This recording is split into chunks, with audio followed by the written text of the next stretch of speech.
কল্কি পুরাণ পাঠ। কল্কি পুরাণের সুখ পাখি সংবাদ। সুখ পাখি তিনি উড়ে উড়ে চলে গেছেন, উঠতে উঠতে চলে গেছেন কল্কির স্ত্রী পদ্মাবতীর গৃহে, পদ্মাবতীর বাড়িতে, এবং পদ্মাবতীর সাথে প্রতিশ্রুতিবদ্ধ হয়ে তিনি চলে এসেছেন সম্ভলে কল্কিকে নিয়ে যাওয়ার জন্যে। এদিকে পদ্মাবতী তিনি আছেন ভবানী মন্দিরে, ভবানীতে তিনি তপস্যা করছেন। তিনি ভবানীকে তপস্যা করার সময় তিনি সেই সিংহকে তপস্যা করছেন, সিংহের ধ্যান করছেন। গ্রীবায়াং মধুসূদনস্য শিরসি নীলকণ্ঠ স্থিত শ্রী দেবী গিরিজা ললাট ফলকে বক্ষস্থলে সায়ুধ। তিনি ধ্যান করছেন।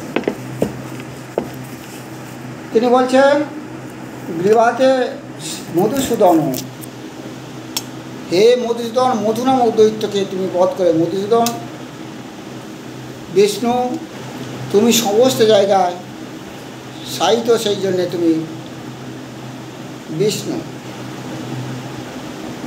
তুমি নীলকণ্ঠ, তোমার বিষ্ণু, তুমি বিষ্ণু। মধুসূদন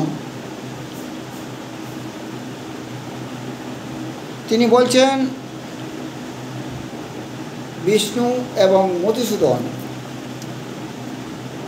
যে জগৎ পালন, সে সিংহের গ্রীবাতে বাস করে।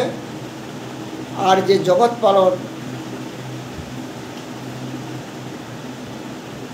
যেমন বিষ্ণু গ্রীবাতে বাস করে, মস্তকে বাস করে শিব নীলকণ্ঠ, তার কণ্ঠ নীল, সেই জন্য তার নাম হলো নীলকণ্ঠ। এবার তার নাম হলো শিব। শিব অর্থ সব, সব। আমরা শিবের সম্পর্কে অনেক গল্প করলাম, কেন সে নীলকণ্ঠ হয়েছে সে আগের ভিডিওতে বলেছি। সেই যে শিব সব, তার কোনো সবের যেমন কোনো লজ্জা শরম নেই, থাকে না, ঠিক সেই শিবের যেন লজ্জা শরম নেই সবের মতো, তার যদি বসনহীন থাকে, তার কোনো লজ্জা শরমহীন সব। কেন? কেন? সেই দুর্গা শিবের স্ত্রী শিবানী বসে বসে চিন্তা করছেন, একই সংসারে পড়লাম আমি, একই সংসারে। আমি মনে করেছিলাম, তপস্যা করেছিলাম, ভালো ঘরে যাব, শিবকে ধরলাম, কিন্তু দেখি কোথায় এলাম, কোথায় এলাম। সে চড়ে বেড়ায়, গরু চড়ে বেড়ায়, শিব গরু চড়ে বেড়ায়। শিবের এক গরু চড়ে বেড়ায়, গরু শিব। কেউ চড়ে বেড়ায় গরু, কেউ চড়ে বেড়ায় ইঁদুর, ইঁদুর চড়ে বেড়ায় গণেশ। এমন বিচিত্র সংসারে এলাম। গরু চড়ে বেড়ায় শিব, ইঁদুর চড়ে বেড়ায়, ইঁদুর চড়ে বেড়ায় গণেশ, হাঁস চড়ে বেড়ায় সরস্বতী, আর পেঁচা, সেই কুড়পেঁচা, সেই কুড়পেঁচাকে চড়ে বেড়ায় লক্ষ্মী। এমন বিচিত্র সংসারে আমি ঢুকলাম। একবার তিনি স্মরণ করলেন সেই বিয়ের কথা, সব শিব, সব থেকে শিব। বিয়ের কথা তিনি মনে মনে চিন্তা করছেন। যখন তার বিয়ে ঠিক হলো, এরপর ভূত প্রেত সমস্ত মিলে মহাদেব বিয়ে করতে এলেন এই সতীকে, দুর্গাকে। যখন বিয়ে করতে এলেন, ঢাকঢোল পিটে এলো, এরপরে বিয়ে হলো, এরপর হলো চলে যাওয়ার পালা বিয়ের পরে। কিন্তু বিয়ের পরে চলে যাওয়ার সময় হয় বরণ, আর বরণ করে শাশুড়ি, শাশুড়ি বরণ করেন। শাশুড়ি শিবকে বরণ করবে। দেখলো শিবের বিচিত্র সাজ, শিব আছে ভাঙড় গলা, সে এসেছে গরু চড়ে এসেছে বিয়ে করতে, আর তার ভূত প্রেত তাদের তো কোনো পোশাক নেই, পোশাক ছাড়া এসেছে নাচতে নাচতে। কি বিচিত্র বিয়ে! বিয়ে তো হলো, বিয়ের বরণ। শিব আছে, শিব তো ভাঙড় গলা সবের মতো, যার নাম হলো শিব, সব শিব। যদি শক্তি থাকে সবের, তবে আর রইলে সব, দ্যাট ইজ শিব। শিব আছে দাঁড়িয়ে। এবার মাতা মেনকা যাবে বরণ করতে, শেষ বিদায়। বিয়ের সবাই ডাকলো মাতা মেনকা, ও মেনকা, মেনকা তোমার জামাইকে আদর করো, বরণ করে একটু আদর করো, বরণ করে আদর করো। তখন সেই মেনকা ধীরে ধীরে শিবের দিকে যাচ্ছে বরণ করতে। এইদিকে ঘটেছে কি, বরণের সময় নিতে হয় বরণডালা। সেই বরণডালা দিয়ে শিবকে আপ্যায়ন করবে। শিবের বিচিত্র বসন, শিবের বিচিত্র বসন। শিব পরে আছে এক বাঘছাল, আর আছে এক বাঘছালের উপরে বাঁধন, সাপ বেঁধে আছে, সাপ দিয়ে বাঁধা। সবাই তো সমান না, অনেকে বেশ আনন্দ উপভোগ করতে পারে। আনন্দ উপভোগ করছে বেশিরভাগ তার শালীরা, তার শালী ছিল সেখানে কতগুলো বিচিত্র শালী।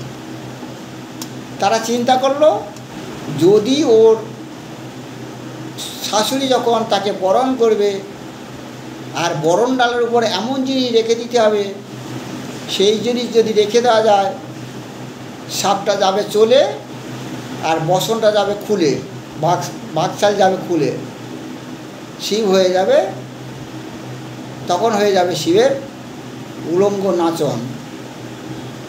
তাই তারা ঠিক করলেন তাই করবে। এরপর যথাসময়ে বরণডালার খোঁজ হলো, মেনকা করবেন বরণ, আর সেই বরণডালা সাজানোর দায়িত্ব ছিল শালীরা। তার শালীরা করলেন কি না, তারা জানতো যদি যদি তুলসী গাছের শিকড় যদি রাখা হয় বরণডালাতে, অথবা তুলসী গাছের শিকড় যদি রাখা যায়, সেখানে সাপ থাকে না, সাপ পালায়, সাপ থাকে না। বিভিন্ন জায়গায় বেদেরা দেখতে পাওয়া যায়, বেদে তারা ওই তুলসী শিকড় নিয়ে ঘোরে আর সাপের নাকের ধারে ধরে, সাপ পালায়। তারা জানতো, শালীরা জানতো। তাই তারা চিন্তা করলো, যদি এই বরণডালাতে আমরা ওই তুলসীর যে শিকড় রাখি, তাহলে সাপ পালাবে, আর শিব যে আছে ওই বাঘছাল পরা, বাঘ বসন, ও বসন আর থাকবে না শিবের। আমরা তাই করব। তাই সেজন্যে সেই শালীরা করলেন কি না, শিবের বরণডালাতে দিলে একটা তুলসীর শিকড়, ভালো করে তুলসীর শিকড় দিয়েছে, যাতে সাপ যাতে না ওই শিবের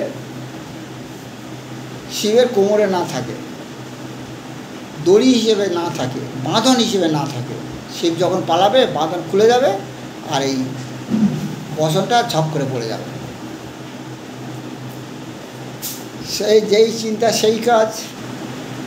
সেই বরণ ডালের উপরে রাখলো কি না, সেই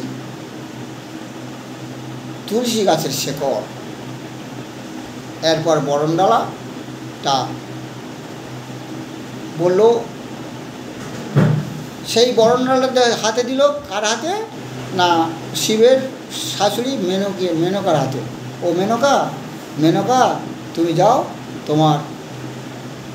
তোমার জামাইকে আদর করো, বরণ করো, যাও এগিয়ে যাও।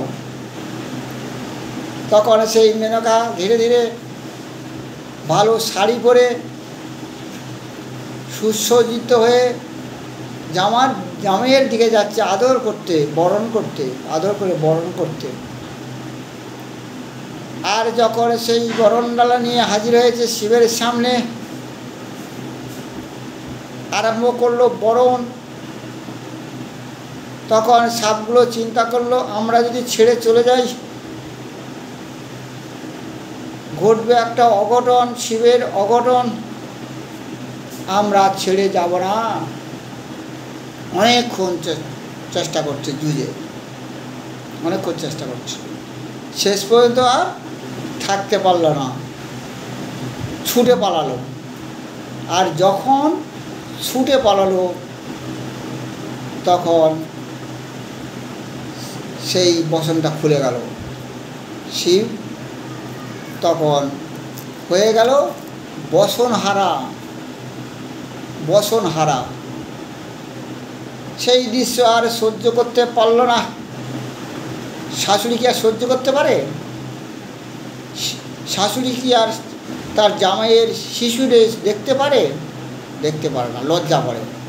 তখন মেনকার সঙ্গে সঙ্গে মাথাটা ঘোমটাটা নিচের দিকে নামিয়ে দিল, ঘোমটা।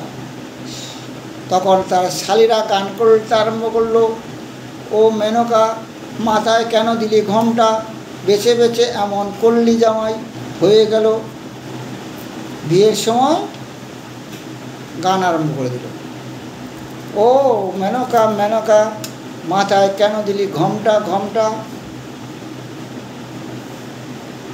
বসে বসে চিন্তা করছেন সেই শিবের, এ কেমন ধরনের ঘরে আমি এলাম, এর কোনো কিছু নেই, কোনো জ্ঞান নেই, গম্য নেই, কোনো কিছুর এর নেই। এ যেন একটা সব যেমন তার লজ্জা শরম নেই, লজ্জাহীন।